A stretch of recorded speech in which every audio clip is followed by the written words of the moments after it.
Will Worsham joined us now for this week's Speaking Legal Discussion. Always good to see you. Hello, Will. Nice to see you. Have you recovered enough from your trip Enough. abroad? It's getting better. Okay. He's got to feel better than he did last week, and he's just always brilliant, so it doesn't seem to matter. Well, are you ready for the question? Oh, yeah. Okay. All right, here we go. I have a warrant out of Florida for a DWI. Can I be arrested in Missouri on that warrant? Yeah, you can. Surprise to some people out there, I'm sure. Uh-oh. Well, and here's the issue, and there's a lot of things that come into this. Can you be arrested? Yes, you can. Chances. Well, it kind of depends. I mean, if an officer has detained you and runs your history and seizes a warrant, then the likelihood is they are going to detain you. Now, that's being arrested, Right. okay? And then from that point, what's going to happen is going to vary wildly from jurisdiction to jurisdiction. But generally speaking, and we don't know from the question, this could be either a felony or a misdemeanor. Right. Generally speaking, most jurisdictions will extradite. That's the process of where you're in one jurisdiction like Missouri and Florida wants you. Okay. Florida can extradite you from Missouri. That's a whole process. There's a whole body of law that governs that.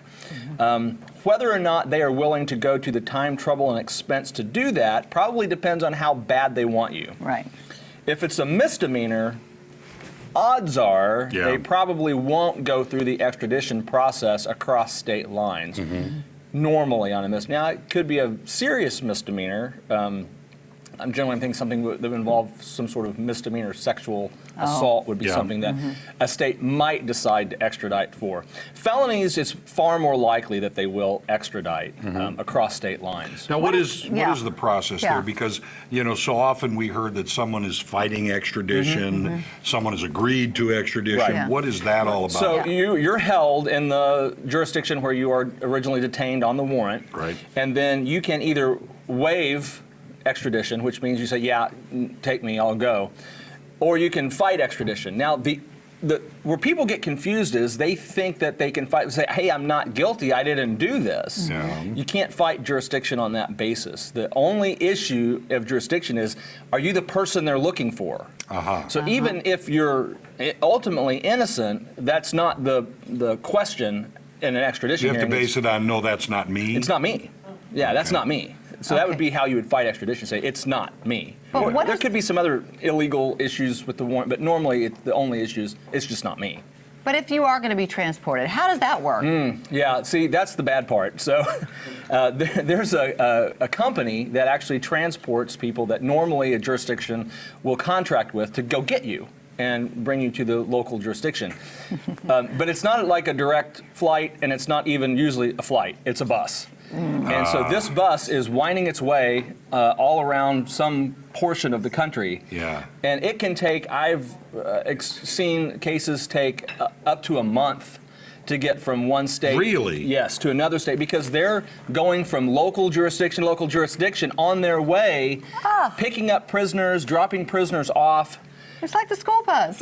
Yeah, They take- except wow. you're staying in local jails overnight, or you're on a bus in various locations across the country as you're making your way from, say, Missouri to Florida. Okay, where's this swift trial thing? Yeah, well, that's a Speedy- constitutional issue, and you could raise it, but typically a month isn't going to trigger that. You're usually talking more 180 days is typically where that's going to... But that's more if you're in the same state, too. Well, and if you have intentionally absented yourself from the jurisdiction, you have in some ways waived some statute of limitations issues because you have sought to elude... Fled, yeah. you Right. fled the jurisdiction. Now, you said that, they don't want to go through the expense and this and that and the other thing. Ultimately, if you are taken back and you are found guilty, are you going to pay that expense? You're typically going to have the expense of that extradition tacked onto your costs of the case. Now, depending on the outcome of the case, you may or may not be able to repay that. True. Yeah.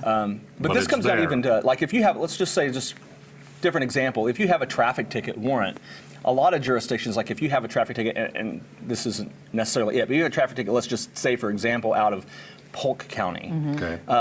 And you get arrested in St. Louis, Polk County may not be willing to extradite you, even within the state, Right. over a minor traffic offense. Right. Right.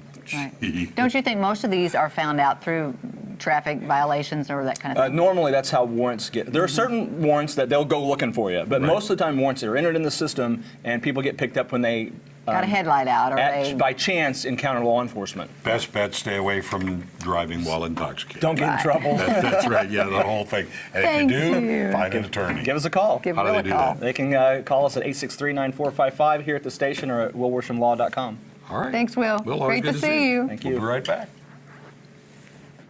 Sleep Mart in Mountain Home is the only place for the high-quality name brand beds at the guaranteed lowest price. That's right, Eastman House, Serta, and Tempur-Pedic at the guaranteed lowest price in the area. Unbelievable savings.